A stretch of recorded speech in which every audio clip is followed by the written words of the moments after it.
Bueno, buenas tardes. Damos inicio a la última mesa de la jornada de hoy. Agradecemos, de nuevo a Cipreva, agradecemos a estos dos invitados de lujo y también legisladoras durante el periodo kirchnerista que eran en oposición, pero no tuvimos suerte de tener una respuesta positiva, digamos, y que haya alguna que haya querido acceder a sumarse, a participar, así que bueno, queríamos dejar... La idea es que uno de ustedes dos haga de opositor. Vamos a hacer un juego de roles. Bueno. Gabriel y Guillermo Moreno. Claro. Así que bueno, queríamos comentar esto al principio. Les cuento, estamos saliendo en vivo por nuestro canal de Instagram. Les cuento de una pequeña presentación a estos dos invitados. Gabriel Mariotto es docente, ex decano de la Facultad de Ciencias Sociales de la Universidad Nacional de Lomas de Zamora, ex vicegobernador de Buenos Aires e impulsor de la Ley de Medios. Y Manuel Abal Medina es doctor por Flaxo, México, licenciado en Ciencias Políticas por la UBA, donde también es profesor titular. Es investigador independiente de CONICET y de la UBA, fue senador nacional, jefe de gabinete de ministros, secretario de Gestión Pública, secretario de Comunicación Pública, jefe de gabinete de asesores de la Secretaría General de Unión de Naciones Sudamericanas, UNASUR, y embajador ante Mercosur y la ALADI. Bueno, les agradecemos muchísimo que se hayan tomado el tiempo de venir hasta acá.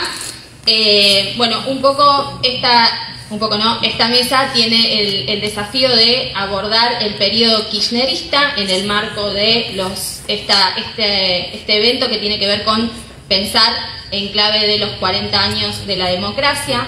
Venimos haciendo un recorrido muy rico porque la verdad que las mesas anteriores han sido sumamente interesantes en cuanto a recorridos y reflexiones, y acá un poco contamos con dos invitados que tienen recorridos, trayectos amplios, porque tienen trayectos académicos y también políticos, también de militancia, también en la función pública. Entonces, bueno, seguro que esta mesa va a ser muy interesante. No sé quién de los dos tiene ganas de comenzar. Arranco. Bien. A ver, ¿estamos, no? Sí. Arranco porque Juan Manuel es maravilloso y lo quiero escuchar con mucha atención. Tuve la oportunidad de escucharlo hace muy poquito en la Universidad de Lanús, en ocasión de la presentación del libro de su papá, y fue un placer. Y aparte estoy muy contento con Martín, con Willy Mastrini, que está en Brasil, en la Universidad de Quito. Muchísimas gracias. El sindicato, Cipreva y la Universidad de Quito. Un poco como Martín decía recién la chanza, bueno, como no hay opositores, nosotros tenemos la característica de ser tan críticos de lo propio que muchas veces nos convertimos también en oficialistas y opositores al mismo tiempo. Entonces, yo no sé cómo voy a desarrollar la charla en términos temporales, pero sí quisiera hablar desde hoy, no como una retrospectiva histórica, mirá qué bien que estábamos cuando estábamos bien, y lo mal que estamos ahora que estamos mal. Yo creo que las cosas que hoy padecemos en términos de falta de pluralidad, de diversidad, de libertad de expresión, falta de libertad de expresión, tiene que ver con las cosas que hemos hecho y que hemos hecho mal, porque no se pueden borrar de un plumazo las cosas. Entonces me voy a poner muy crítico del periodo que nos tocó protagonizar junto con tantos compañeros y compañeras, un noble que excede en el espacio político del kirchnerismo, porque esto fue un trabajo absolutamente transversal, de años y años y años de pelear por la pluralidad de voces. Nosotros heredamos de la dictadura militar los ejes de la censura, una censura que es explícita, que es brutal, con muerte, con desaparición, con tortura, con censura. Esta película no se puede ver, este actor, esta actriz no pueden actuar, esta música no se puede escuchar. Muchos de esos bandos de censura tenían su origen en ese horrendo edificio y horrenda institución que es el CONFER, el órgano de aplicación de la 22.285, de la ley de la dictadura, el decreto de ley de la dictadura. Y ahí estaban las firmas de los militares que la intervenían y de los civiles. Estaba ATA, Asociación de Televisoras Argentinas, Asociación ARPA, la radio. Entonces, esos bandos de censura fueron imposibles, intolerantes, oscurantistas, brutal. Pero pasamos a una forma de censura en la recuperación de la democracia, una forma de censura más sutil, la censura a 3 bandas, donde ya esa película se podía ver, ese artista se podía escuchar, esa canción se podía sintonizar en la radio, pero empezó a construirse lo que luego ya, luego de la ley de reforma del Estado en los 90, empezó a construirse el poder del monopolio. Entonces el monopolio es una forma de censura. Como ya no estaba el bando militar de explícita censura de determinada expresión, parecía que vivíamos en democracia y no vivíamos en democracia. No vivimos en democracia cuando no hay pluralidad de voces. El monopolio es una forma de censura. Artículo 13 de la Declaración del Principio de Libertad de Expresión del Pacto de San José de Costa Rica. El monopolio es una forma de censura. Nosotros vivimos en el imperio del monopolio. Chao. La Ley de Servicios de Comunicación Audiovisual se trataba en los años 2009, 2008. Sí, promediando el 2008 aparecen una reunión donde estaba Willy Mastrini, estaba Damián Loretti, estaba Gustavo Bulla, porque la Universidad de Buenos Aires estaba haciendo unas presentaciones cuando, en el marco de la 125, sobre la discriminación, ¿no? Cómo se... Eso después terminó en el Observatorio de la Discriminación en los Medios, que por supuesto el monopolio le sacó el concepto de discriminación, o sea, el Observatorio de Medios, ¿no? El Observatorio de la Discriminación en los Medios. No tenía ninguna multa, era solo reflexionar para que las estigmatizaciones clásicas del sistema no se digan como una verdad irrefutable, que se pueda reflexionar antes de... Se van los pituferos de la plaza y llega la gente, por ejemplo, se decía como algo natural. Bueno, en ese contexto donde eso habrá sido 2-3 de abril del 2008, se instala la necesidad de discutir en el Congreso la Ley de Servicios de Comunicación Audiovisual, lo que después fue la Ley de Servicios de Comunicación Audiovisual. Pero veníamos de frustraciones de muchos años.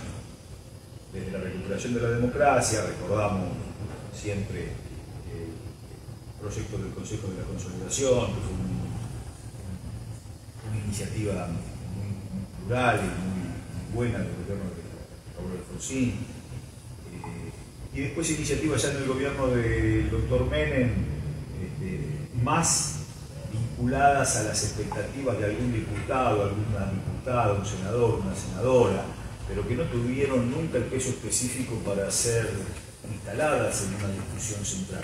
Incluso la del Consejo de Consolidación de la Democracia, que fue el proyecto que tuvo un vínculo con un ejecutivo que se había comprometido, sorteó la Comisión de Comunicaciones de Diputados, nada más. No pudo sortear siquiera el tratamiento. Y, bueno, fue un éxito que haya sido votado a favor el proyecto en diputados. Pero ahí quedó. Entonces, pasaron 27 años y múltiples proyectos, más de 70, quedaron en ascuas, no se pudieron discutir. Pero toda esa conciencia, esa construcción de actividades como esta, de grupos universitarios, grupos gremiales, creo que las universidades y los gremios fueron el lugar natural del desarrollo de la reflexión y de la legislación comparada, la búsqueda de ver qué pasaba en Venezuela, recordamos con Margarita anoche el informe Rappel, que lo tomábamos como las experiencias que estaban ahí más cerquita, incluso en lo geográfico, o las experiencias de las radios mineras en Bolivia, los fenómenos de las radios alternativas en Uruguay, qué pasaba en Italia, bueno, la ley de los Estados Unidos, que es profundamente antimonopólica, qué pasaba en la Comunidad Económica Europea.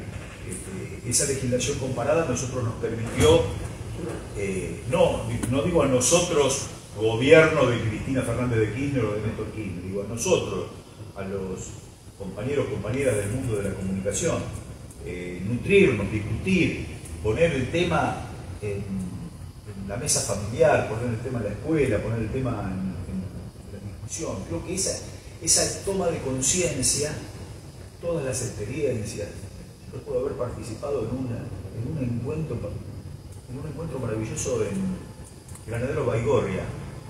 Yo lo estábamos hablando con Agustín Rossi, porque Agustín estuvo, como era compañero de la Universidad de Rosario. Los compañeros de la Universidad de Rosario invitan a las agrupaciones políticas nacionales y populares en el año 90.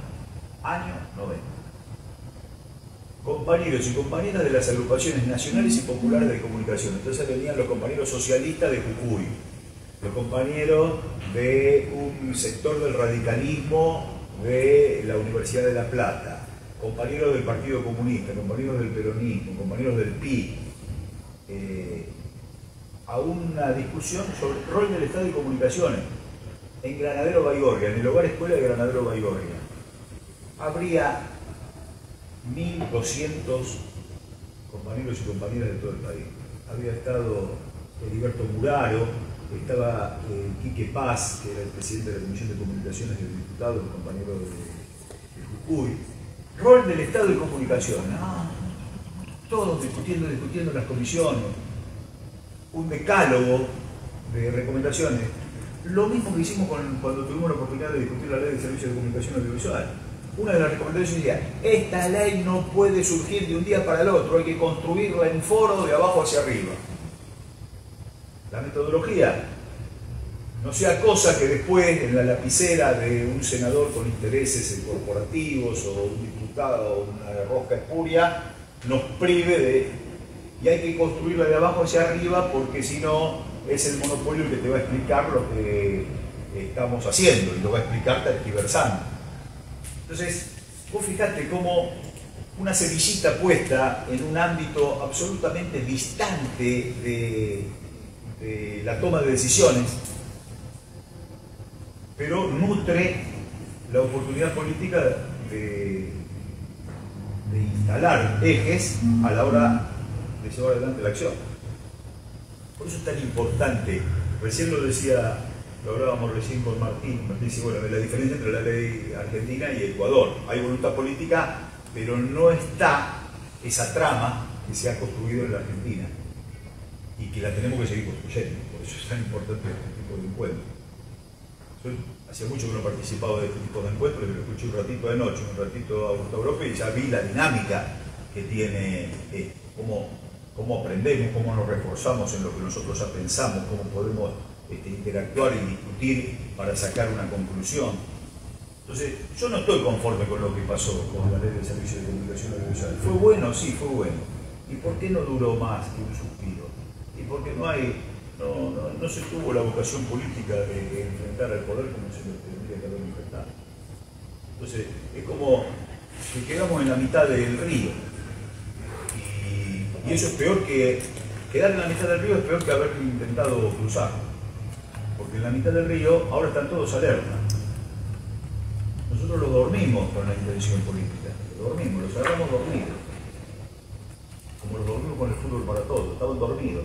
Pensaban que era imposible, pensaban ellos, digo, el monopolio Clarín y sus satélites, pensaban que era imposible que alguien se atreva, porque esas 2 tapas, 3 tapas, 10 tapas volteaban un gobierno. Entonces, eso era una verdad irrefutable. Entonces nosotros lo agarramos desprevenido, fuimos a fondo, logramos el fútbol para todos. Lo más democrático es pagar, decía Marcelo Bombau, pobre hombre, para él era cierto, no es que era un mezquino, no tenía otro paradigma él donde cruzar. ¿Qué le íbamos a hablar? De acceso, el derecho al acceso al contenido. Si nunca lo había discutido en ningún lado.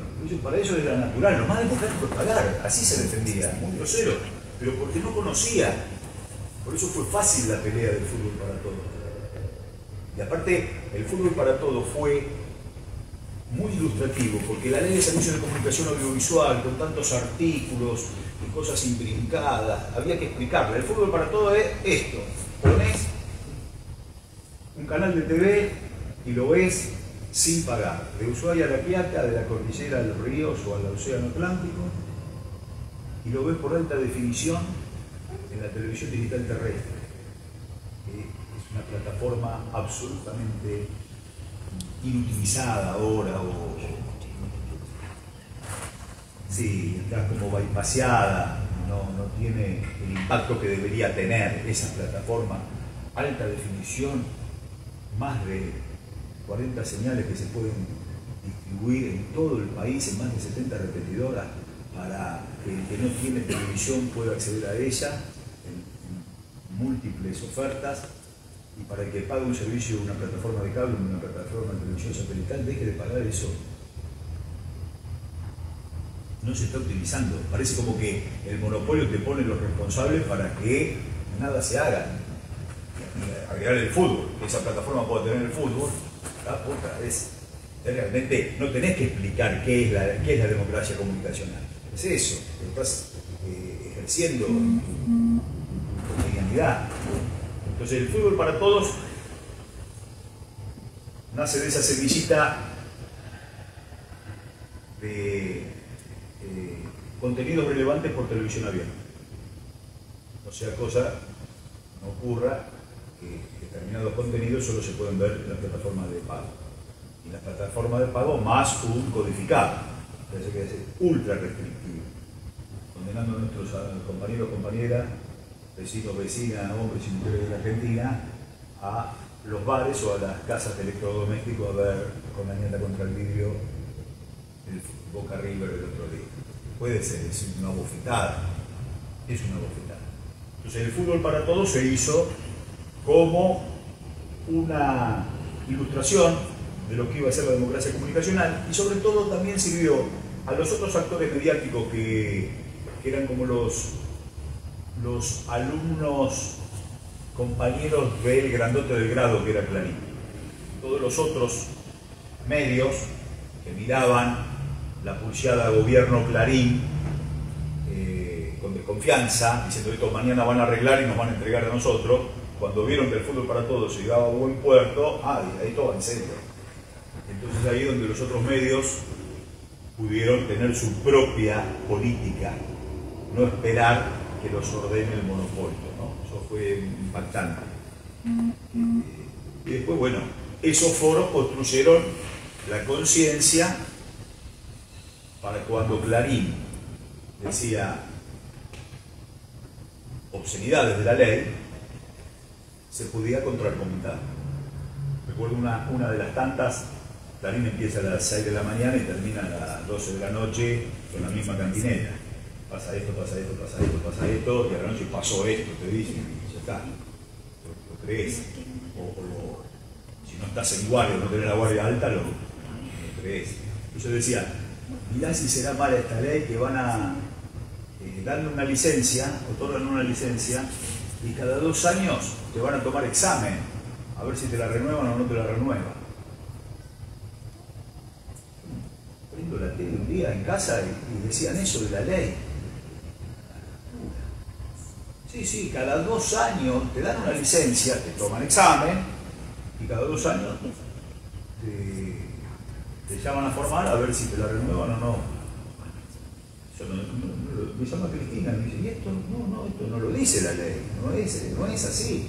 Cada 2 años se va a revisar el espectro, a ver si las nuevas tecnologías, en vez de sacarle 5 señales a una frecuencia digital, quizá dentro de 2 años, 10 años, 20 años, hay 20 frecuencias, 20 señales que se pueden. Entonces, legislamos sobre el excedente. No, que cada 2 años habla mal del gobierno te sacan la licencia. Eso es un atropello. ¿Por qué la ley se hizo bien? Porque se hizo colectivamente, se hizo de abajo hacia arriba, y se blindó jurídicamente sin hacer un usufructo grosero de un texto que beneficiara a tal o cual. Eso fue una gran decisión política colectiva, todo el movimiento, los 21 puntos, los compañeros gremiales, insisto, los compañeros universitarios, la sociedad que se movilizó, los productores, los trabajadores, los sectores que hicieron sus aportes, que están a pie de página cada aporte de todos los capítulos de la ley que han considerado esas referencias. Entonces, no podía haber groserías en términos jurídicos. Por eso la Corte, después de activar más de 300 cautelares que impedían la aplicación, tuvo que reconocer en audiencia pública la constitucionalidad de todos los artículos de la ley, porque no estaba grosera, estaba ajustada a la Constitución. No hicimos, y no podemos poner que una licencia cuando se otorga puede ser transferida, así el negocio de la venta de licencias no cae, no, porque hay una carpeta cultural, y si vos ponderás la carpeta cultural para otorgar la licencia a determinado oferente, el que salió segundo, el que salió tercero, el que salió cuarto, no la gana por ese desfasaje en el rumbo que plantea, después el que ganó le va a vender, no sé, a la iglesia evangélica X la licencia que no la ganó en el concurso y después la puede ganar en el comercial. No, la licencia no se transfiere. Si se otorgan con una carpeta cultural, se obedece a esa carpeta cultural. No se puede transferir la licencia. Ese tipo de presiones nosotros las tuvimos mientras estábamos en la construcción de la ley. De los sectores que no querían salir del paradigma comercial. ¿Y por qué le vamos a dar a las entidades sin fines de lucro? Y bueno, porque precisamente la 2285 lo prohibía con una grosería. Y se llama una licitación, se llama concurso 220 licencias de televisión. Yo creo que ahí está el nudo de por qué me pongo crítico. 220 licencias. La maravilla, 220 licencias. Había unos buscas que querían hacer negocio, ¿de verdad?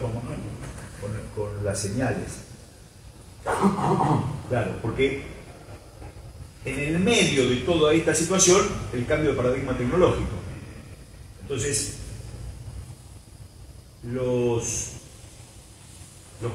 la frecuencia de UHF del 16 en adelante habían sido compradas en la ventanilla del Confer de la década del 90 a 70 pesos, 70 dólares. Compraban, quiero la frecuencia 35, con 60 kilómetros diarios de cobertura alrededor de la antena de Capital Federal.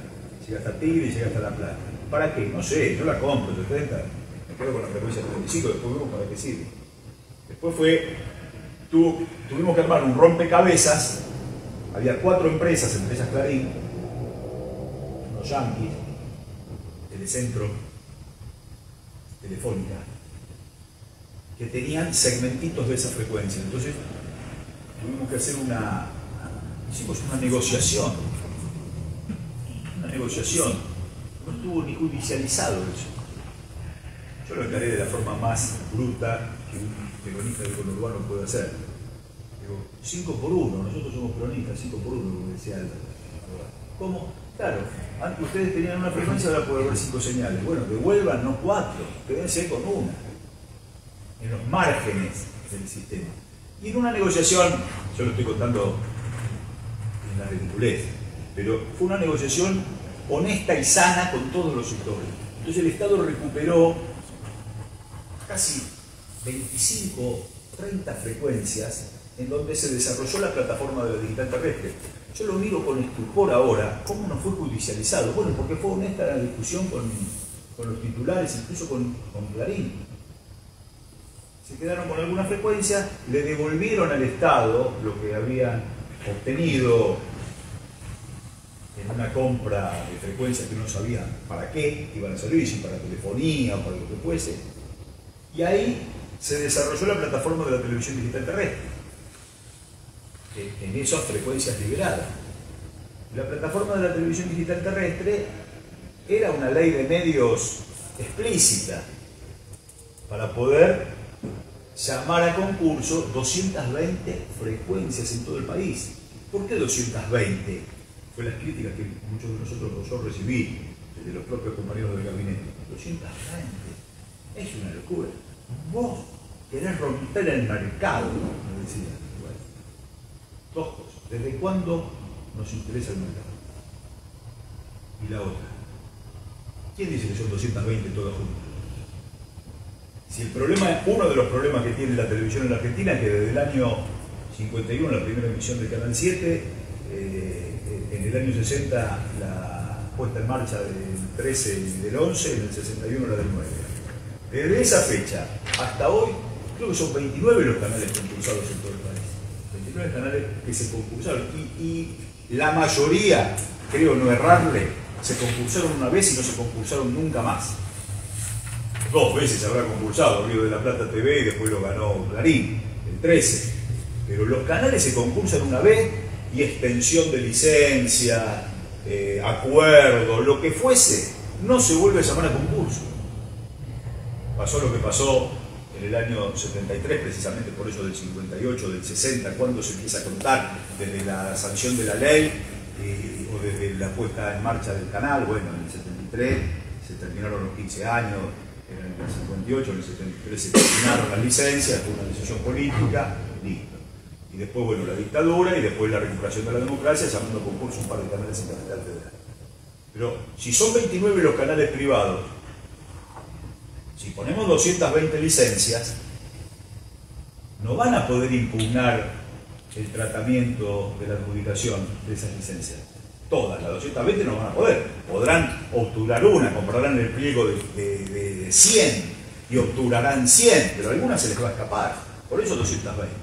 De las 220 eran 16 en Capital Federal, 8 sin fin de lucro y para sectores sin fin de lucro y 8 con fin de lucro. 16 canales nuevos en Capital Federal en ese escenario de la nueva frecuencia digital. Y bueno, se pararon los concursos. El primer concurso que se para es el de Santiago del Estero. X. No, que no haya un canalcito acá. No. Y después se pararon. Se pararon. Después vino Macri. Claro, eso fue 2010. Entonces, se pararon los concursos. Después vino Macri. Entonces, claro, ahí hubo gente, compañeros, que le dijeron a la presidenta, si usted ganó con el 54% de los votos en este escenario mediático, ¿para qué lo quiere cambiar? O sea que estaban operando muchos de los que decían de esa recomendación, hoy son gerentes de los medios más reaccionarios. Si ganamos con el 54% de los votos, ¿por qué quiere cambiar este escenario mediático? Bueno, yo creo que de esos errores el costo es muy alto. El costo es muy alto. Es un costo donde hoy estamos en un escenario de oscurantismo o democracia. Apalancado no solo en el desencanto por la frustración y los errores de 2 pésimos gobiernos, los últimos 2 gobiernos horribles. Ese desencanto también tiene en el escenario de los medios clásicos, tiene ese discurso del odio, que es muy peligroso el discurso del odio cuando se empata el discurso único. Si el discurso del odio se genera con ese oscurantismo en el marco de la pluralidad, seguramente quedará en los márgenes. Pero cuando el discurso del odio se empata al monopolio, el discurso de odio pone en riesgo las garantías democráticas. Y mucho de este escenario, que nos llena a muchos compañeros y compañeras de preocupación, sin quitarle la responsabilidad a todos los desaciertos de la construcción política propia,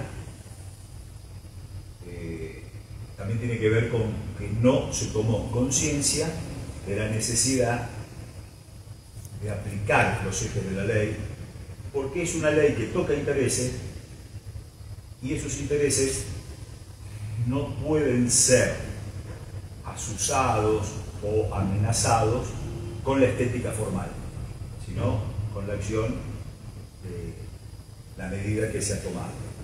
Una medida que, insisto, se toma de abajo hacia arriba, que tiene el Ejecutivo con Cristina tuvo un gran coraje de impulsarla.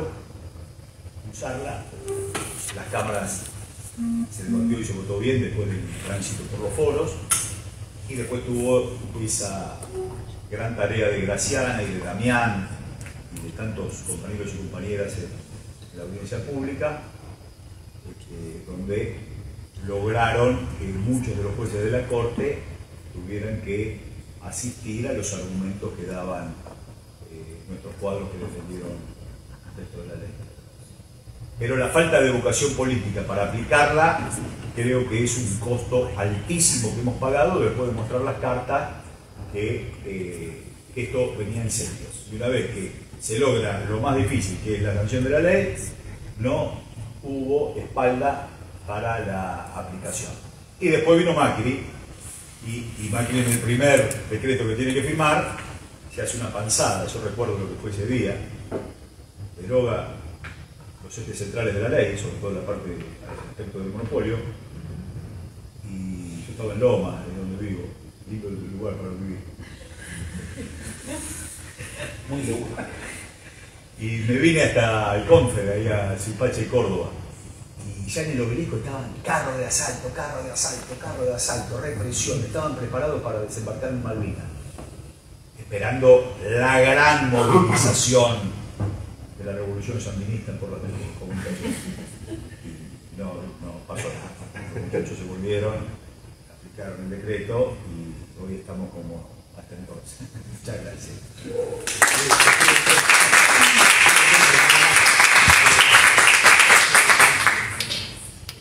¿Cómo con ese? Bien. Bueno, muy buenas tardes a todos y a todas. Agradecerle al CIPREVA y a la Universidad de Quilmes la invitación. La verdad que cuando Gabriel dijo que iba a hablar primero me sentí muy feliz, porque no tengo nada que ver con todo esto. Soy un pobre politólogo que entiende los medios poco y nada. Es más, mi trayectoria hasta tener un rol bastante central en este juego prácticamente no había tenido demasiado que ver con el tema mediático.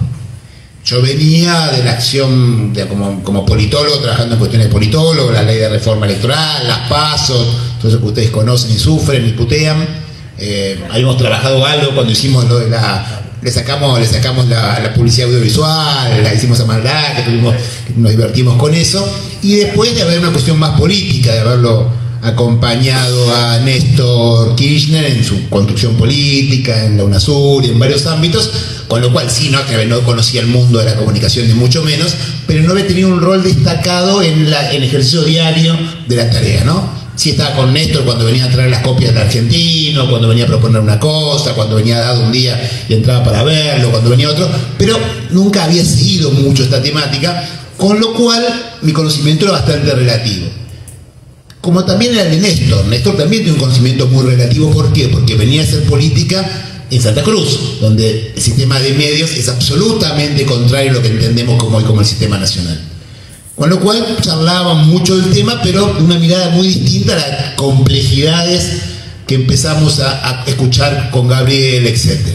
Mi primer vinculación directa es cuando lo voy a ver a Néstor poquito después de la derrota del 2009, antes cuando el Mambo, después lo trajimos a la asamblea carta abierta ahí en Parque Lezama. Poquito antes de eso lo vamos a ver para proponerle ir ahí. Yo me acuerdo que entro solo, estaba todo golpeado por la derrota, y ahí cuando Néstor me dice, Néstor, ¿qué vamos a hacer? ¿Qué vamos a hacer? Y ahora Néstor me dice, ahora vamos por todo, vamos por la ley de medios. Y ahí me enganché con el tema, ¿no? Y empezamos a pensar en una tarea que tenía que ver con empezar a entender una cosa en la cual después, cuando Cristina decide que yo ocupe un lugar destacado en 2011 en esa Secretaría de Comunicación Pública, empecé a trabajar muy bien con Gabriel, porque lo que coincidíamos es que esto tenía que tener impacto en lo real. Recordando a Néstor y recordando lo que uno entendía, bueno, por eso me venía con esta idea de la licencia, de las acciones, el decreto para declarar de interés los espectáculos deportivos y que se podían pasar gratuitamente. Entonces empezamos a trabajar fuertemente en cuestiones que tuvieran impacto en lo real, ¿no? Entonces, Deporte B para poder pasar ese impacto, la TDA para que todo pudiera llegar. Nunca le di mucha bola, la verdad, a la cuestión más formal, porque no la sabía, no la conocía ni la entendía demasiado. Yo creía que tenía que tener impacto en lo real. Entonces, cuando fue toda la pelea por la sanción de la ley, sí jugamos fuerte. Se acordaban el 7D, varias causas penales de por medio, cosas por el estilo, acciones concretas. Y como dice Gabriel, en algún punto es paradójico, porque en algún punto lo ganamos. Yo todavía era jefe de gabinete cuando se declaró constitucional la ley. Fue una victoria política muy, muy grande. Bueno, de ahí en adelante, en algún momento se decidió que lo importante era digamos que la ley no tuviera impacto sobre lo real. O sea, hacer como que se cumplía sin cumplirla. Entonces, se hizo eso. Y por eso que después no la defendió nadie, porque se había aplicado y qué había cambiado. ¿Qué cambio había? Que habían cambiado algún canal de cable, había alguna emisora de cable que había cambiado la grilla, pero digamos, los hechos reales ya se había tomado como una formalidad. Y me parece que ese fue el gran problema, cuando gran parte de las cuestiones que podían tener impacto sobre lo real fueron cambiadas por cuestiones que tenían un impacto meramente discursivo. Cumplimos la ley, pero si no cambió nada en lo real, ¿qué sentido tenía cumplir la ley? Es más, como vos decís, era peor porque defraudaba lo que se había hecho. Cubrimos, Gabriel ya no estaba con nosotros, pero la última parte en el gobierno de Cristina, cubrimos el 99% del territorio con la TDA, y después nadie la podía ver, ¿no? Me decía la gente, che, mira Juan, yo la pongo en casa y no logro verlo, ¿cómo no podía ver? Hay que hacer que se vea, pero no, nadie se ocupaba de eso, porque no querían pelear, no se podía encontrar, etcétera, etcétera. Me parece que esa pelea, que tuvo grandes logros, y coincido con Gabriel, que tuvo que ver con la participación, con la construcción de mucha gente, mujeres y hombres, muchos de mi facultad, de sociales, que venían peleando por estas cuestiones y siguen peleándolo permanentemente, pero me parece que de alguna manera, en algún punto optamos por quedarnos con hacer como que damos la pelea, o hacer como que la ganamos. Y en ese hacer como que la ganamos, perdimos, porque si se ganaba, pero después no se cambiaba nada, como decía Gabriel, cuando fue el público para todo fue un impacto, porque a diferencia, y no quiero hablar mucho de este tema porque algún bostero se puede ofender, pero este domingo cuando disfrutamos el River Boca, a diferencia de pero bueno, a diferencia entonces, el River Boca lo podía ver. Hoy un amigo mío me dice, no, justo tengo el cumpleaños de mi suegro y no paga el coso, todo lo tenía que ver por el celular, de vuelta ahora en Argentina. Entonces esa discusión que vimos volvió ahora en la Argentina. Eso es lo que me parece gran parte no lo que nos ocurrió. Y lo que vino después fue consecuencia de eso, porque de vuelta, si esa ley no había cambiado nada, ¿por qué iban los compañeros y compañeras a aprobarla? Si supuestamente ya se había aplicado, y se había aplicado bien, y la gente miraba que estaba todo igual. ¿Dónde estaba la cuestión a defender? Y después cuestiones medio inexplicables, que son difíciles de entender. Ahí estaba Gustavo, que se fue recién, pero digo, que no le hayamos ni cambiado el nombre al ENACOM, digamos, que no se haya puesto a llamar AFTA, digamos, ¿qué cosa de poder? ¿Qué restricción del Fondo Monetario? De no sé qué hay para que simplemente un cambio de nombre, por lo menos el nombre fue, y sigue siendo el nombre que le puso Macri en su momento. Me parece que hay una aplicación de la voluntad política en este tema, que como dice Gabriel, empezó muy pronto, en que muchos decían, no, ya está, no hagamos más olas, no digamos más nada, y que después le sirvió a algunos como para justificar su tarea, ¿no? Diciendo, bueno, sí, ya ganamos la ley, ya se aplicó. ¿Cómo se aplicó si estoy igual? ¿No? Pero se había aplicado.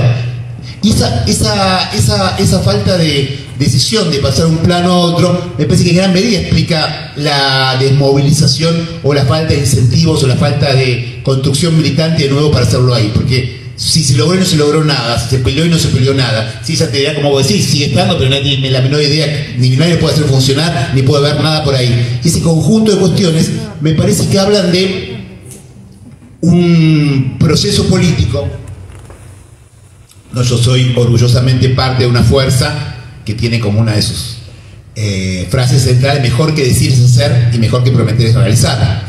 El general Perón, cuando era ni general, cuando era un coronel en un departamento de trabajo, hizo modificaciones que transformaban brutalmente la vida de la gente. O sea, la realidad iba muy por arriba del discurso político.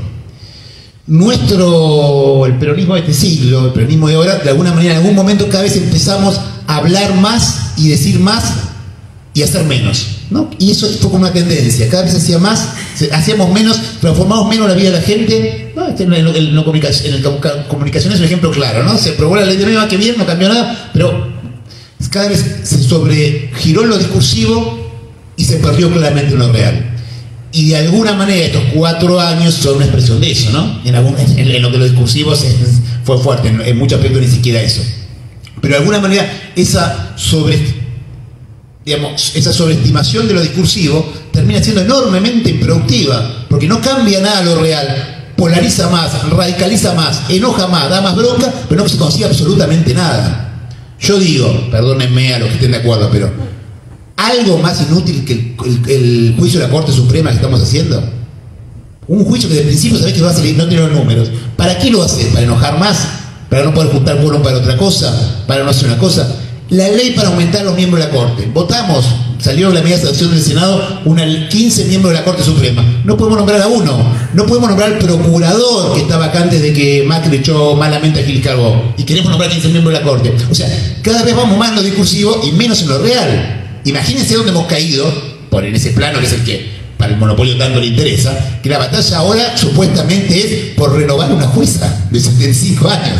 No es por cambiar la corte, no, es terrible. Mira, hasta donde hemos retrocedido en el plano de lo real, que hasta nos plantean que estamos haciendo barbaridades. Entonces, no me quiero ir de tema, no quiero tampoco profundizar mucho más porque no soy experto, como decía antes, ni mucho menos, pero me parece que cuando un proyecto político, cuando pasa a tener más problemas de traducir en la realidad concreta sus acciones y ve que lo más fácil es sobregirarse en lo discursivo y se termina generando lo discursivo, termina generando un efecto muy contraproducente, porque el pueblo, la gente te mira y cada vez te cree menos, porque le aprometés tanto, convocás a tantas batallas épicas y en su vida cotidiana no le cambias absolutamente nada, que el resultado termina siendo que tengamos que estar donde estamos ahora discutiendo no ya si vamos a una segunda vuelta con Horacio Rodríguez Larreta, sino con alguien como Milei y con una Patricia Bullrich que todos los días quiere correrlo a Milei por derecha, como estuvo haciendo los últimos días. Así que me parece que si algo tenemos que aprender de esta experiencia es que cuando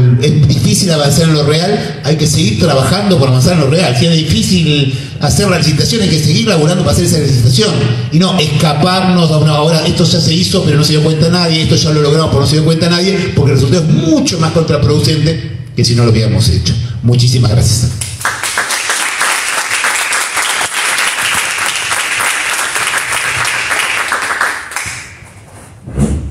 Hola.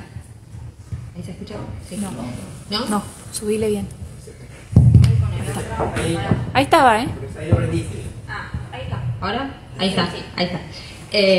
Bueno, un par de cosas de lo que decían, pero para recuperar un poco, para invitar a que participen los dos, porque estuvo bueno pensarlo primero en clave de proceso, un recorrido que hizo Gabriel, y después Juan Manuel hiciste como también una reflexión más del terreno tuyo. Pero los dos, al ser también militantes, comparten el terreno político. Y pensando en esto, en clave de el tiempo que pasó, y pensando en esta gesta, quedándonos en este periodo, no trayéndolo al hoy, si no les parece que para poder llegar a tener una ley que realmente se pueda reglamentar, se pueda implementar, alcanzaba con la ley, o si hay algunas otras cuestiones, otros dispositivos políticos, de diseño institucional, sociales, que también hacía falta pensar, revisar, transformar dada la envergadura de lo que se planteaba con este proyecto? Bueno, no lo sé. Me parece que sí, que tenés razón, porque el resultado es malo, terminó siendo un resultado malo. La toma de conciencia es bueno, y eso no retrocede. Eso es bueno, es una buena base cuando haya vocación política de confrontar contra el poder. Contra este poder. No digo el poder real. Para mí el poder real es el poder que emana del voto del pueblo. No me gusta cuando mis compañeros, mis compañeras dicen el poder real está en otro lado. Bueno, entonces, ¿qué tenemos que hacer para transformar? El voto te legitima para llevar adelante la acción.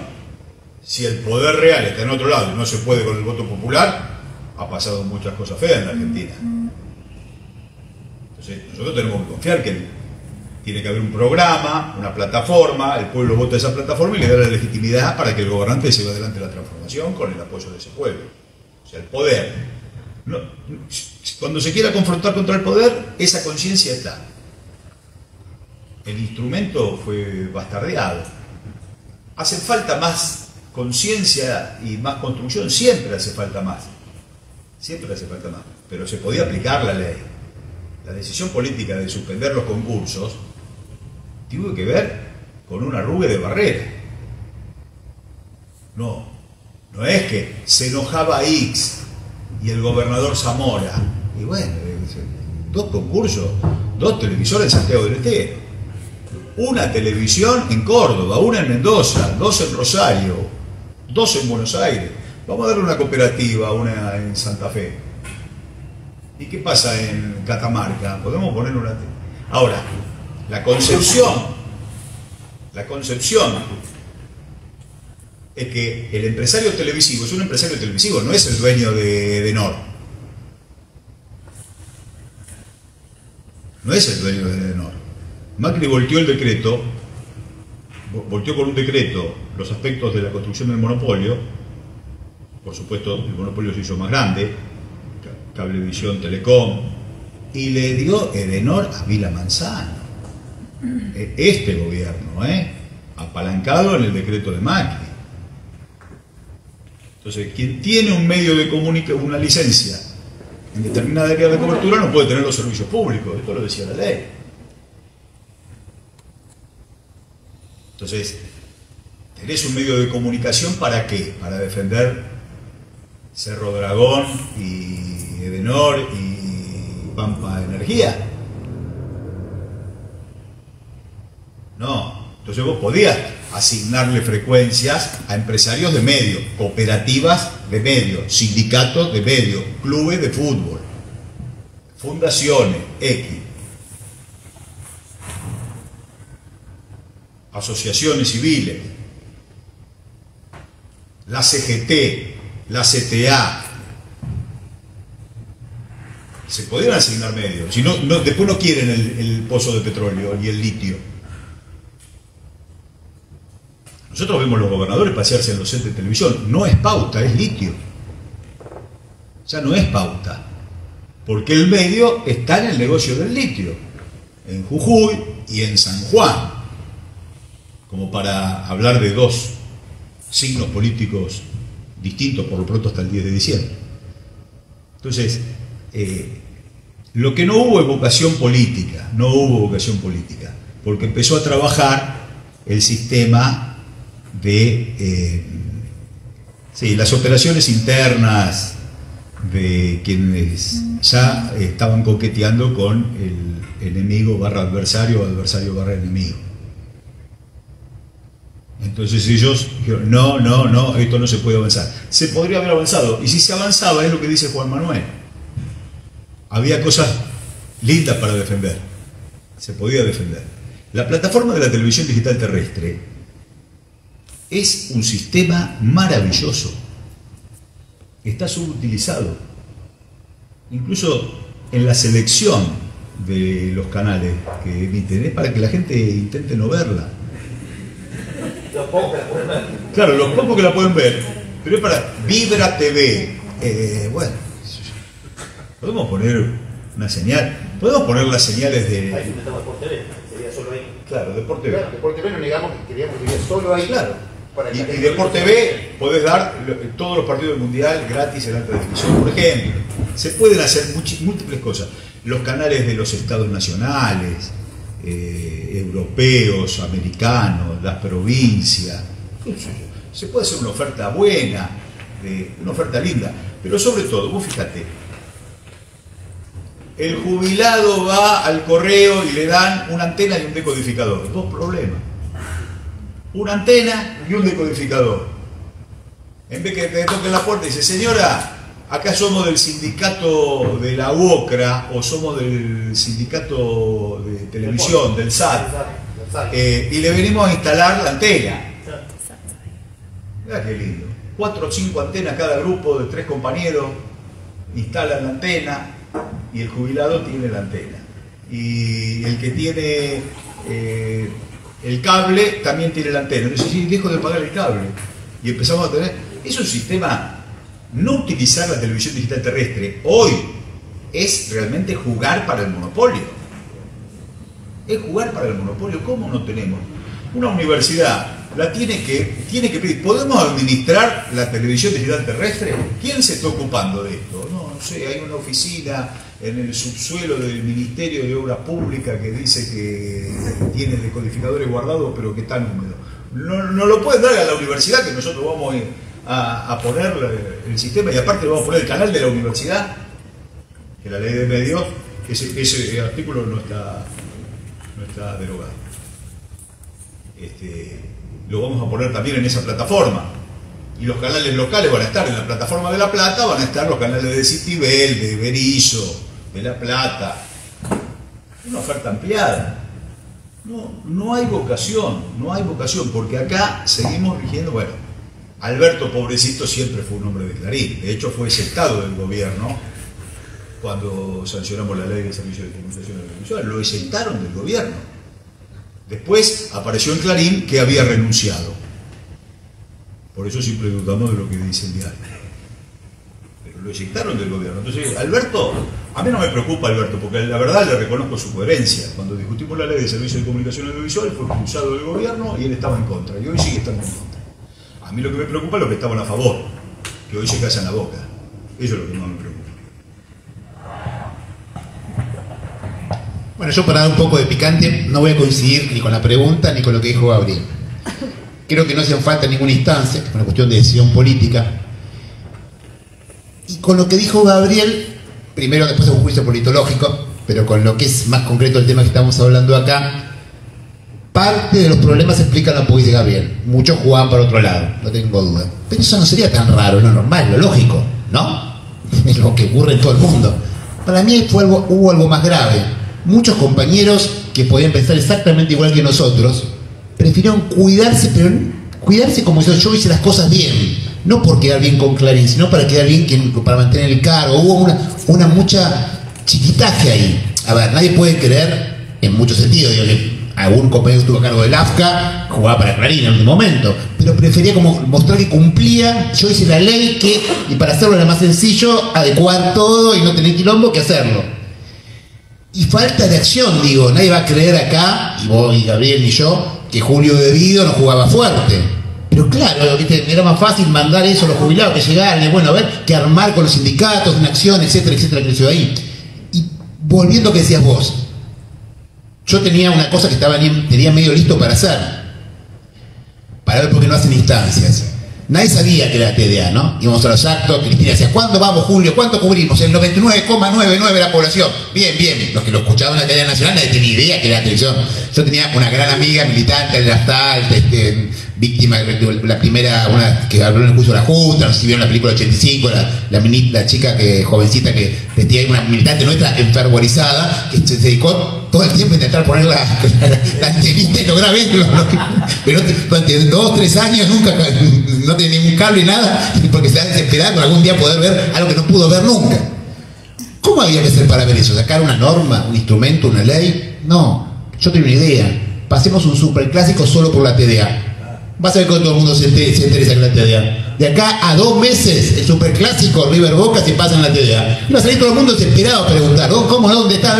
Acá solo se pasa por la TDA. Decisión política, me parece que lo que faltaba, eso, ese impacto en lo real y en eso. Me parece que ahí está el quid de la cuestión. Funcionarios que muchas veces quieren cuidar su formalidad y por lo tanto también tenemos problemas judiciales, estoy de acuerdo, pero no era que estaban pasados a otro lado, sino más cuidarse en todo sentido, el coso, y mucha dificultad para poder pensar cuestiones que tenían que ver con transformaciones puntuales y literales. No, hay una sola acotación más politológica. ¿Dónde está el poder? El poder en el pueblo está, pero hay que construirlo mucho. Y es difícil, porque si ustedes lo piensan, en una sociedad, a ver, la democracia es un sistema absolutamente subversivo. Nosotros no solemos pensarla, pero la democracia es un sistema que va contra todo. Es una idea en la cual, en una sociedad profundamente desigualitaria, donde es profundamente desigualitaria en todo sentido, hay gente más rica, más inteligente, con más recursos, más capaz, que juega mejor al fútbol, más linda, etc. Una sociedad profundamente desigualitaria. Hay un solo aspecto que es igualitario, en el que todos y todas valemos lo mismo. Y ese aspecto es el que dice cómo se gobierna. Miren qué locura, ¿no? En ese momento va a votar Roca, a votar, y su voto vale lo mismo que el compañero o compañera que está hoy cuidando un merendero popular en alguna parte de Gran Buenos Aires. Es subversivo y profundo. Por eso la democracia convive tan mal con la desigualdad, porque su lógica es igualitaria. Entonces esa construcción de poder, ahí es normativamente correcta, pero es un enorme esfuerzo para que esto valga, porque si no, todas las demás dimensiones desigualitarias sociales, y lo comunicacional sería obviamente un ejemplo evidente de esto, terminan tapando y frenando lo otro. Hace falta mucha decisión, mucha voluntad y mucho coraje, digamos, para poder transformar que sobre esa base igualitaria de una sola dimensión vos puedas ordenar al resto de lo social. Excelente el aporte. Bueno, ahora yo tengo ganas de seguir preguntando, pero voy a abrir acá al público presente. Allá hay, bueno, democratizamos la palabra. Martín primero y después Santiago. Gracias. Bueno, muchas gracias a los dos, a los tres en realidad. En primer lugar quería pedirles una reflexión sobre uno de los aspectos para mí clave, y nosotros como equipo de investigación hemos escrito un libro sobre el ciclo kirchnerista de política de comunicación, y hay otro que ahora les vamos a dar cuando terminemos, sobre el periodo de Macri. Y hay algo que nunca pudimos terminar de diagnosticar o de entender siquiera, que es dentro del periodo de la aplicación de la Ley de Servicio de Comunicación Audiovisual, el proceso de adecuación del Grupo Clarín a la norma. Porque ahí se conjuga no solamente el tema de la voluntad política o no, de la torpeza de la gestión o no, sino me parece que hay algo que nosotros no entendemos, y por eso quería preguntarles, ¿no? Recuerdan que Clarín, después de la declaración, que es un hito y es una pieza jurídica fundamental de constitucionalidad de la ley por parte de la Corte Suprema, lo otro de Petraki, que es extraordinario, finalmente tiene que presentar un plan de adecuación, y se acuerdan las 6 unidades en las que se iba a escindir, e incluso había recibido ofertas por alguna de esas unidades, y la AFSCA durante 10 meses, estamos hablando desde más o menos agosto-septiembre de 2013 hasta, pongámosle, junio-julio de 2014, ¿sí? Durante 10 meses la AFSCA le admite y tramita el proyecto de adecuación a la ley. Previo a esto había habido una reglamentación de la ley, para mí criticable, en esa invención, que para mí está por fuera de la ley, de proceso de adecuación forzada o no, ¿cierto? Esa es la norma que regía el proceso de adecuación. En el interín se admiten otras adecuaciones muy truchas, como la de Telefe, ¿sí? A la ley. Y de la noche a la mañana baja la orden. En diciembre del año 2015, con el cambio de gobierno, hubiera tenido una forma distinta. Con testaferros, con intereses cruzados. Bueno, sí, estamos en una situación que no llegamos a entender nunca de por qué se le niega, porque es un tiro en el pie, quiero decir, digamos, era obvio que lo iban a judicializar, como lo judicializaron, y era obvio que esa judicialización no se iba a resolver antes de las elecciones de diciembre de 2015, y por lo tanto iba a quedar en manos del siguiente presidente resolver ese entuerto. Entonces, ahí hay un tema, digamos, de la concreción de la ley que evidentemente falló de cabo a rabo. Y entonces quería, por un lado, preguntarles sobre eso, qué opinión tienen, más allá de que no hayan participado ustedes directamente. Y lo segundo es, y me parece bárbaro el tono introspectivo que ustedes han tenido respecto de la conducción política, pero creo que el problema en este caso es más que el de la conducción política, y es de todo un arco de la sociedad, universidades públicas incluidas, que también validaron ese tipo de, vamos a llamarle, errores, para ponerle un nombre. Porque ese directorio de la AFSCA votó sin preguntar. O sea, sin decir, che, pero ¿no merece esto una evaluación política un poco mayor? Estamos en presencia de la separación del mayor grupo de medios por imperio de la ley por primera vez en la historia latinoamericana y lo estamos tirando por la borda. No estamos haciendo una boludez. Y nadie lo preguntó. No es que no lo preguntaron porque la orden... Bueno, quizás la orden política, pero digo, ahí hay un sistema de alianzas sociales y de participación del sector académico que también hizo Chito y no preguntó, ¿no? Entonces, quería preguntarles eso y por último quisiera simplemente traer a colación, como se mencionó, el tema de la televisación del fútbol y del superclásico del último domingo, que la Copa Libertadores sí se transmite en abierto, y entonces mañana Boca Juniors tiene una oportunidad única que supongo yo que todos y todas las argentinas y argentinos vamos a respaldar al único club que está disputando la semifinal de este torneo. Creo que solo Telefe, no lo veo por televisión. Sí, abierta. Telefe lo transmite. ¿Telefe? Sí. Mañana. No, ya también la semifinal anterior. ¿La transmitió? La ida también la no sabía. Lo vi a Estaremos todos ahí. Bien. Yo creo que voy a tener algunos matices con Juan Manuel, creo, me anticipo. Pero es perfecto el desarrollo que vos hacés. Yo ya no estaba en el AFCA. Y sufrí lo mismo que vos hoy estás expresando. Yo lo sufrí. Yo no puedo creer. Digamos, ¿qué ocurrió cuando me tocó la responsabilidad de conducir políticamente la ley?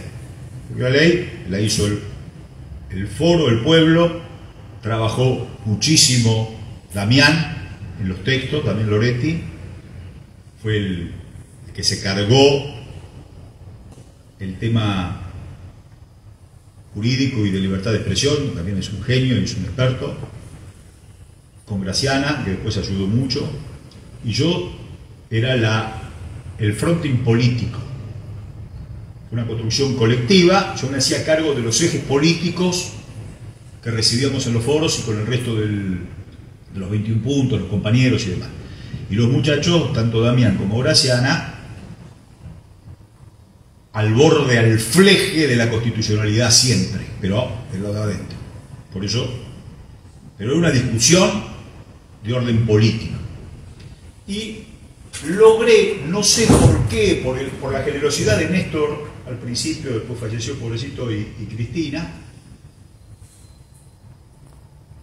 que los tiempos políticos me lo dejaban manejar a mí, me daban la posibilidad de opinar y de actuar en función de esa mirada política.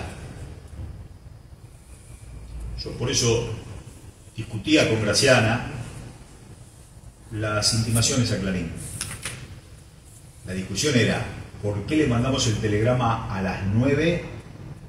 No se lo mandamos a las 9 de la mañana y se lo mandamos a las 12, porque hay que esperar a las 12, pero a las 9. Las discusiones eran de forma. Yo siempre obedecí la rigurosidad jurídica, pero lo político lo podía manejar yo, en un intercambio muy edificante con Cristina y con Néstor, de reflexión. Néstor llamaba, ¿cómo es este tema? Para mí es así, así, así y así. En uno de los así, y ese así, ¿cómo es? El que estaba más flojo en la argumentación, no a la Bartola. Pero pará, y este, bueno, para mí es así, así, así.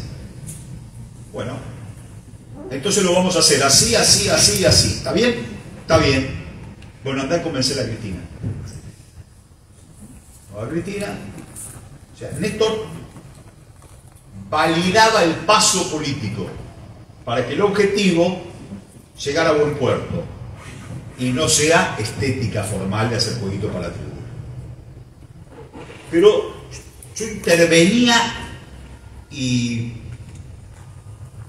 fui escuchado siempre, y creo, salvo pequeñas modificaciones, tanto sea en las intervenciones en la Cámara de Diputados, de senadores, la concepción política del fenómeno construcción ley, o la construcción política del fenómeno ley, yo tuve la libertad de poder hacer. Precisamente por eso después voy de vicegobernador a la provincia de Buenos Aires y me voy del AFCA. Martín, que es un gran compañero, no tiene la dinámica de estas reuniones. En su formación no ha venido del palo de la comunicación. Entonces Martín no pudo tener una impronta de orden político para discutir el paso a seguir y acertar en el paso, porque no era un paso de capricho, sino que era una discusión, los puntos de vista. Estábamos peleando contra Mike Tyson, contra un enemigo muy grande. Entonces, yo creo que faltó esa ida y vuelta de reflexión con la presidenta, porque Martín obedece órdenes. Yo obedezco, pero a mi modo. A mi modo. O hacer la revolución y te cagás en el instrumento, o el instrumento tiene que ser certero. No, vamos a nacionalizar el 51% de YPF, no me importa lo que diga el estatuto de YPF. 16.000 palos verdes. Cuando le decía, si activás el artículo 17 y la expropiación, expropiá por utilidad pública el 100%. El instrumento en democracia es fundamental. O hacemos la revolución y no hay instrumento, o haces un instrumento al fleje entre lo político y lo jurídico, pero del lado de adentro. Entonces, esa reflexión se terminó con mi salida. En el directorio estaba el Coqui Capitanich, un cuadro integral, el primer gobernador que presentó el foro en su provincia, cuando todo el mundo miraba para otro lado, porque, bueno, ya sabemos lo que le pasa al Coqui con respecto a Clarín, pero el Coqui estaba en ese directorio, con otros cuadros, estaba Manuel Baladrón, que había estado en la comisión del presidente de libertad de expresión en diputados, entonces, y Graciana y Damián, entonces había reflexión jurídica y política. Martín obedecía órdenes, obedecía órdenes. No está mal obedecer órdenes. Ahora, en ese nivel de discusión contra el enemigo tan grande, vos tenés que tener y ahí tenés que discutir sobre la orden. No podés obedecer la orden sin reflexión política. Y yo creo que pasó eso. Viene, cuando llega la oferta de 6 empresas, Cruzada, es como el latifundio que heredaron los 6 hijos. pueden tener algún vínculo, después se empiezan a pelear todos. Pero era muy simple aceptar eso. Con los condicionamientos del caso, con las observaciones del caso. No se aceptó. No es decisión de Martín. Es obediencia debida de Martín. Hubo malos consejos ahí. Hubo malas instrucciones. Y sobre eso después viene el 7D. Donde yo tengo una mirada distinta del 7D. Me costó muchísimo esa mirada distinta. Me costó recibir varios disparos en la nuca. Porque mi interpretación, yo era vicegobernador, escucho por radio que el 7 de diciembre empezaba un proceso de adecuación de un año. Nosotros éramos tan celosos con el tema de lo jurídico. Bueno, el 7D, creo que del 12 sería. Sí, eran 36 meses desde el 9. Eran 36 meses desde el 7 de diciembre del 9. Claro, pero el 7D del 12. Sí, bueno, del 12. el 7D del 12 empieza el año de adecuación. Claro. Salgo en una radio, doy mi interpretación, me pareció un fallo bueno. Empezamos un año. Hong Kong, ¿cuánto tardó en volver? Un año. ¿Un año? No. Es el 7D de este año. No, empieza el año de adecuación. No, la decisión política que sea el 7D de este año. Bueno, está bien. El 7D de este año no es así, es un año de adecuación. Por suerte, no se pudo concretar el 7D, porque si no la ley hubiera salido inconstitucional. Se ponía en juego todo, empezaba a crujir la institucionalidad de todo el trabajo. Bueno, esa es mi interpretación de orden político, quizá porque no estaba, porque, viste, no sé, lo que fuese. No quiero decir que tenga razón, pero sí es mi interpretación. Grave error no haber aceptado y grave error no haber esperado. Porque no se puede hacer jueguito para la tribuna. Estos temas son para llevarlo adelante con mucha racionalidad y con mucha precisión. Entonces, no puede haber desapego al instrumento. Y yo veo que muchas cosas, esto que decía recién Juan Manuel, vamos a hacer el juicio político a la Corte. Y si no dan los números, cuando teníamos mayoría y minoría en las cámaras, no cambiamos el procurador. Estética formal. No al Fondo Monetario Internacional, cuando ya están los votos por el sí. Entonces, hay algunas cosas que no están bien desde lo político. Y cuando se conversa, cuando se discute en una mesa de orden político, cualquier tema, no digo que todos tengamos que discutir todo, pero hay áreas donde podemos discutir. Las universidades son un insumo maravilloso. Las universidades generan ejes y contenidos que cualquier funcionario público debe echar mano para instrumentarlo. Es imprescindible la usina de acción institucional y política que tienen las universidades. No nos dan bola. O sea, no se vinculan. Nosotros, por una cuestión de formación, cuando dijimos los foros, ¿y cómo hacemos los foros en 10 días? ¿Cómo lo hacemos? En las universidades. Y a la semana ya teníamos 4 o 5 foros ya resueltos en la agenda, porque las universidades ya estaban preparadas, ya estaban aceitadas para hacerlo. Bueno, yo creo que a veces nosotros hemos funcionado como ese personaje de la Dama Buenos Aires, creo que era el usurero, que lo ponen ahí en la calle Monte Egmont, en la iglesia, el Cristo de la mano rota, que entonces Marechal, Adán mirándolo, dice: ahí pasa el usurero por la puerta de la iglesia. Con la mano izquierda se saca el sombrero y con la derecha se rasca la cabeza, queda bien con Dios y con el diablo. Entonces muchas veces hemos hecho ese tipo de tonterías. Yo voy a ser mucho más breve que Gabriel. Y voy a decir lo que dijo al final. No, porque voy a decir lo que dijo al final. No fue casual, fue una orden. Que esto fuese así fue una decisión política. Una decisión política en determinado momento en un momento que nuestro gobierno se sentía en retroceso, en retirada. Acuérdense que por más o menos en ese mismo momento fue cuando vos hablabas de Capitanich, dijo que le iba a dar fútbol para todos a Tinelli, ¿verdad? Claro. Hubo una intención de empezar, Axel empieza a hacer un ajuste, digo, no fue casual una decisión política. Esta decisión política, obviamente, todos pensábamos que ella estaba, habíamos llegado hasta acá, mal, bien, o 7 días, no sé qué, cuánto, pero la Corte había tenido que ser el condicional, bueno, ¡pum! Ya está. Hubo una decisión política que no fuese así, y obviamente una decisión política no es culpa de Martín. Obvio, pero una decisión política. Yo lo he hablado, pero bueno, digamos, una decisión política, bueno, en este momento no estamos en condiciones para hacerlo. Bueno, y así fue. Quedan unos minutos hasta que tengamos que irnos. A las 7 hay que dejar el lugar, pero hay preguntas allá. Santiago. No, la mía. Ella está, bueno, y señor Javier estaba después.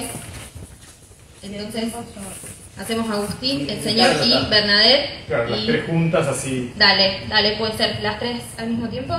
Bueno, sí, ahí pasa el micrófono. Bueno, mi pregunta era, tratando de ser breve y concreto, en tren de revisar y sobre todo de evaluar el impacto de distintas cuestiones sobre la aplicación y sobre todo sobre la respuesta social y política a lo que sucedió con la Ley de Servicios de Comunicación Audiovisual con el gobierno de Mauricio Macri. ¿Qué rol o qué lugar tiene en eso lo que sucedió durante el periodo que estamos analizando con el Grupo 23, con Sergio Polgi y con otros empresarios de medios de comunicación, y sobre todo lo que pasó en 2016 con eso?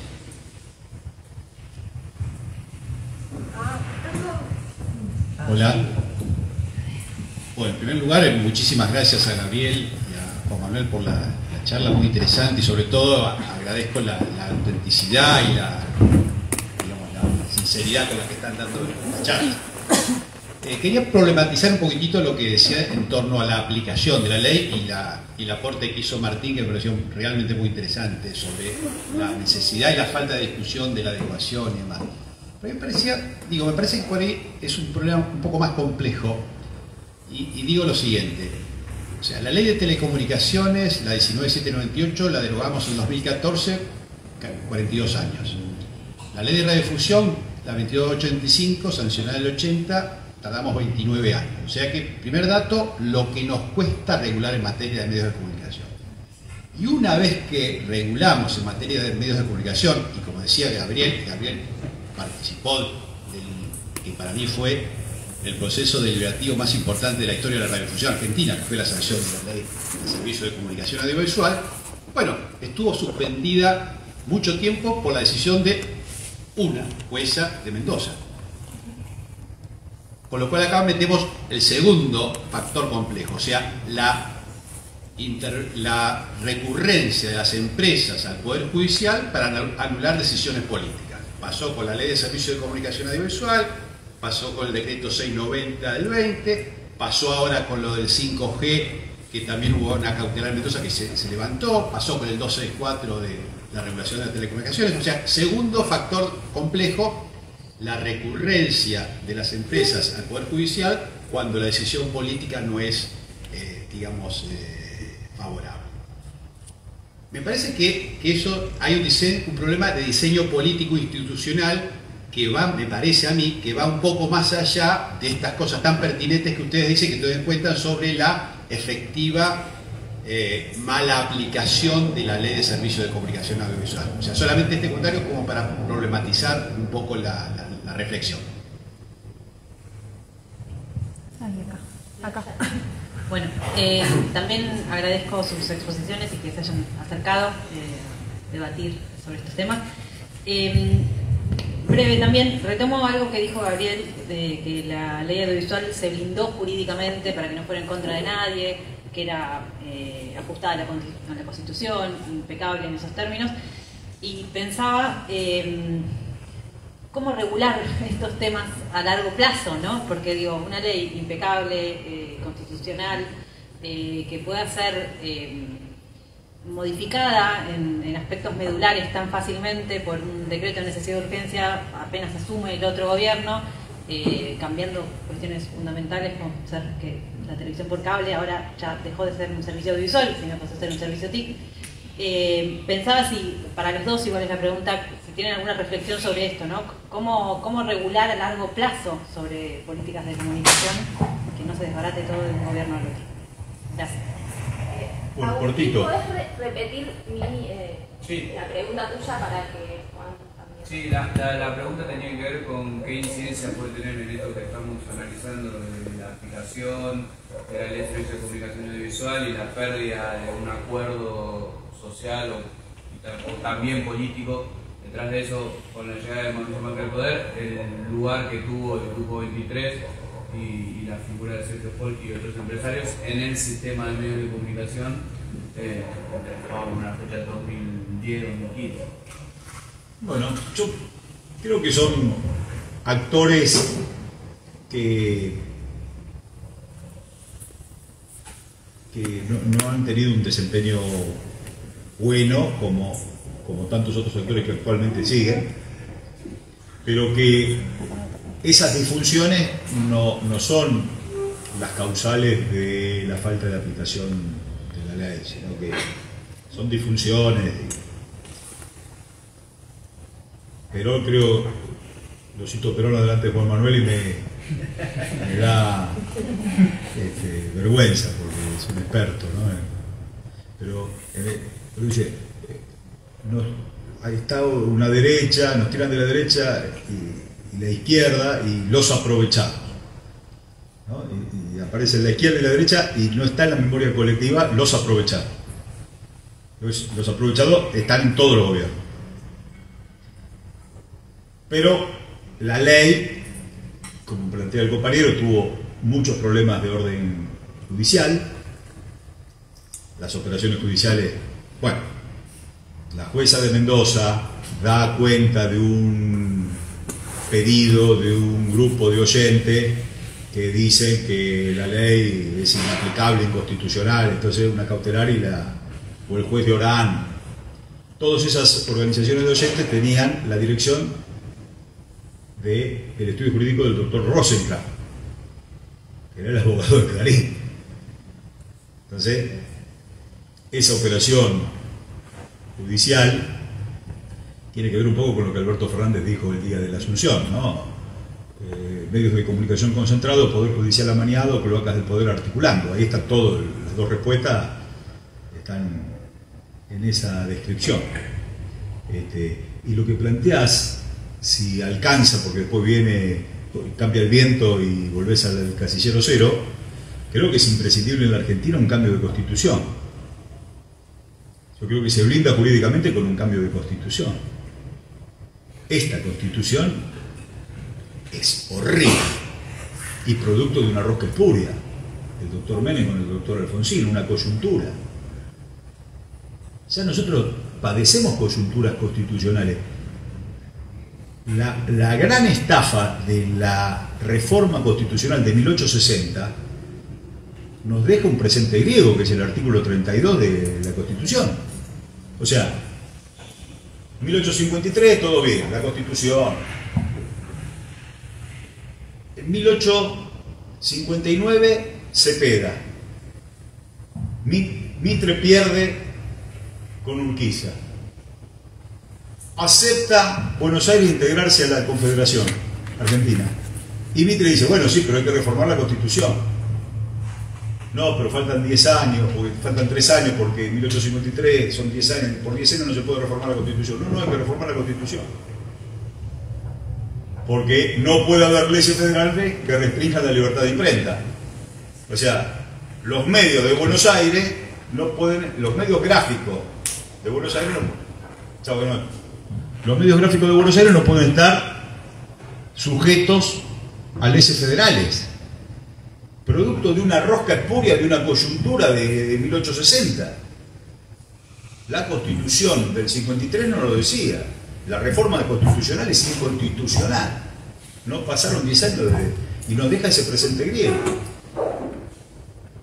Entonces, la Constitución del 94 es mucho peor en esos términos, la del 94, porque se juega una reelección, se arma el Consejo de la Magistratura, el tercer senador, se pone el voto directo el voto directo, o sea, el voto de Capital Federal y del AMBA vale más que la provincia de Neuquén.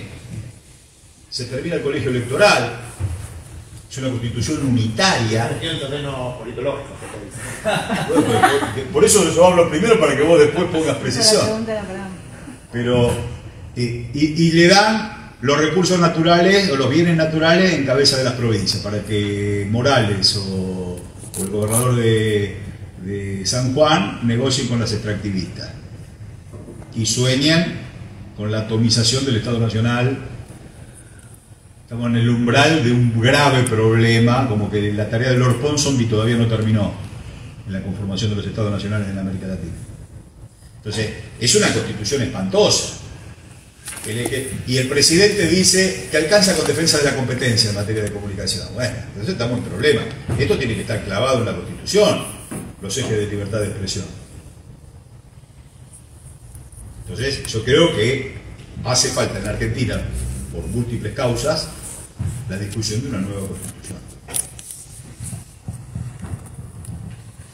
En principio yo diría que no sería el mejor momento para hacer esa reforma. Porque más que quedar en la Constitución, me parece que van a estar en juego otros derechos de la Constitución, vinculados al debido proceso, la libertad, la vida humana, la esclavitud y la venta de órganos. Así que yo intentaría por ahora no reformar mucho en la actual correlación de fuerzas, coincidiendo que esta Constitución es muy mala, banquémosla, que la que viene puede ser mucho peor.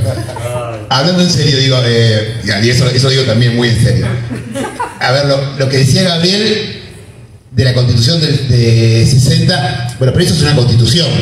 Puede estar bien o puede estar mal, pero siempre es una Constitución. Una Constitución, la de 53, también fue eso. Siempre la Constitución es un acuerdo que refleja la relación de poder existente, ¿no? Digo, todos hablamos de estas cosas, pero cuando uno va a ver lo que ocurrió, ¿no? ¿Por qué el Senado es igualitario? No, porque son los estados previos, que no sé qué, no sé cuánto. Uno va a ver Filadelfia, va a leer lo que se discutía en Filadelfia, y fue porque se agarraron a trompadas entre Madison, Hamilton, con Estados Chicos, que decían no somos nada de Estados Unidos, rompemos todo, nos vamos, pum, pum, piña, todo eso, y se inventó un Senado. Y ahora todos repetimos, ¿no? El federalismo igual. ¿Qué quiero decir con esto?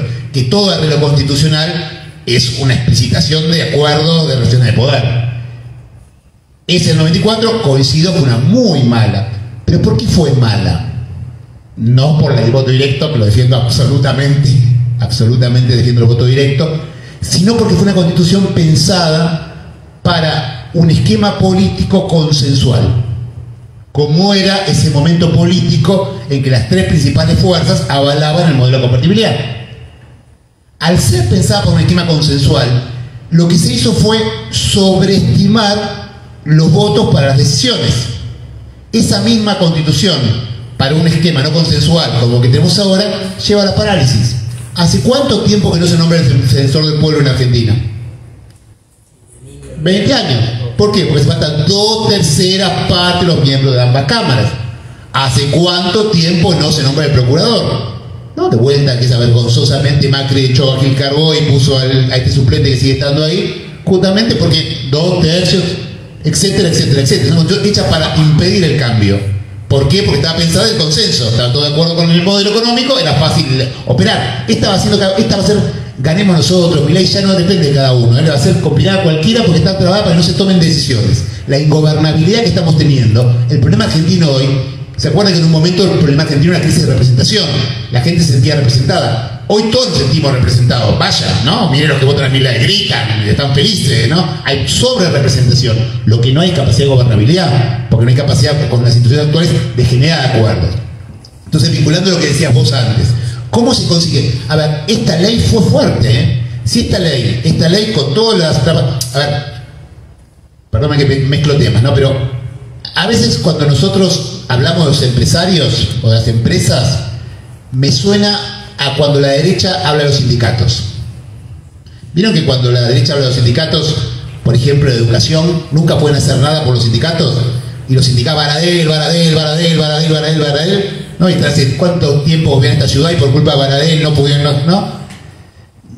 Baradel cuida sus intereses, y es lógico que un sindicato cuide sus intereses. Y eso ellos no lo ven, ¿no? Me parece una maldad, una corporación.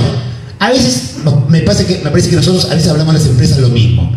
que Clarín quiera cuidar a Clarín, que cada uno de estos grupos que mencionamos, del más chico al más grande, Spolky, Clarín, Vila, cualquiera de todos esos, quiera cuidar a sí mismo, es una obviedad, porque son empresarios que pueden activar sus relaciones de poder. La diferencia, en algún sentido, como planteaba el poder político, que el poder político tiene que poder trabajar sobre eso para imponer regulaciones que en general no le van a gustar. Esa es la cuestión. Y entonces ahí está. La corrección jurídica, coincido totalmente con Gabriel, porque si no después se paga, es decisión, corrección jurídica, impacto sobre lo real. Porque ahí creo que está la cuestión. De vuelta, si la ley, si se hubiera aceptado esa, como decíamos antes, si hubiera aceptado esa regulación de Clarín en ese momento, hubiera sido mucho más difícil para Macri volver atrás. Hubiera habido muchos compañeros y compañeras de esos que fueron los foros que hubieran ido corriendo a defender el AFCA ahí. Pero eso, ¿qué vieron en ese momento? Que ya no se cumplía, que ya, o sea, si no se encarnaba en lo real. Por eso, de vuelta, fue tan fuerte el fútbol para todos. Digo, de vuelta, imagínense que hubiéramos logrado que estuvieran la grilla gratis de los canales y nos viera todo gratis. Y Macri lo quería sacar. ¿Qué hubiera pasado? ¿Hubiera pagado un costo político gigantesco? ¿O no? Si no hacemos eso, por eso digo, me parece que obviamente corrección jurídica para, en el sistema que estamos, es obvio, pero también carnadura en lo real, impacto sobre la realidad, impacto sobre la vida cotidiana de la gente, para que obviamente se defiende. Nadie defiende algo que no te cambia la vida. Y lamentablemente, como fue terminando el proceso de la ley de medios, se terminó diciendo que ya estaba, con esta salvedad simpatiquita, no te agarro y quedás vos y quedamos bien, yo quedo bien porque no te ataqué a vos, y vos quedás bien porque no te adecuaste, terminamos generando el peor resultado posible. Me parece que eso es lo que tenemos que aprender de estas cuestiones.